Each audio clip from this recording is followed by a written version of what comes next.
everybody, let's talk some lunges today. Lunges are one of the best exercises to do for legs and hips. They also engage your core, so you get some ab work as well. Let's just go over a few lunge variations and some safety issues with lunges. A lot of times people say that lunges hurt their knees. What I found in all my years as a trainer is that a lot of times if people say lunges hurt their knees, they're doing a couple of things. If you go down into the lunge and your weight's not on your heel, if you're letting it shift forward up onto your toe, then yes, you've got a lot of pressure here on the front of your knee, so that causes knee pain. A lot of times I see beginners stepping forward into the lunge. Again, that momentum's traveling forward, knee pain. So let's fix that so you can get a good thigh and hip workout out of a lunge. Step into your lunge. If you're going to step forward and purposefully drop down. My knee is at a 90. My weight, my pressure points here at my heel, my quad, and my hip. Also notice my alignment. My ear, shoulder, and hip are all in line, keeping the belly in tight and the core up. All right, so there's one lunge. Now, you can push your weight forward a little bit to touch the back of the thigh against the knee, or against the calf. That's a little bit harder variation, but again, my weight is still here at my heel. It's not shifting out onto my toe.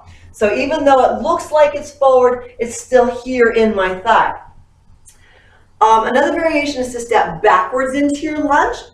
If you do that, you're keeping your weight shifted backwards. So now it's a little bit easier for beginners to keep that weight back on the heel, quad, and hip. If you need a little help, grab a chair. I always like to put the chair on the same side that I'm stepping forward with. So my front leg is going to be on my chair side, and now I can drop down in. That helps keep my body up and helps keep my hip in line. A couple of variations that you can do with your lunges. We already talked about step forward, step back. You can do a pulsing lunge. Pulsing lunges, you get into your position. Make sure your weight's on your front leg. Relax that back leg as much as you can.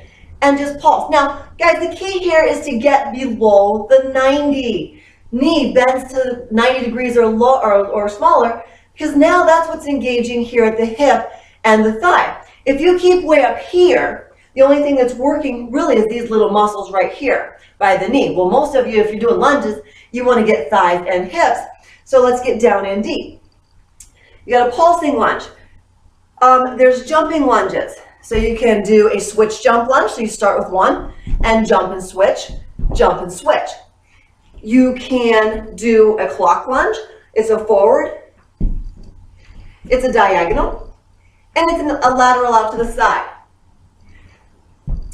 You can do a plyometric lunge, which is keep one leg forward and now jump. So there you go. You have a couple of different variations of lunges.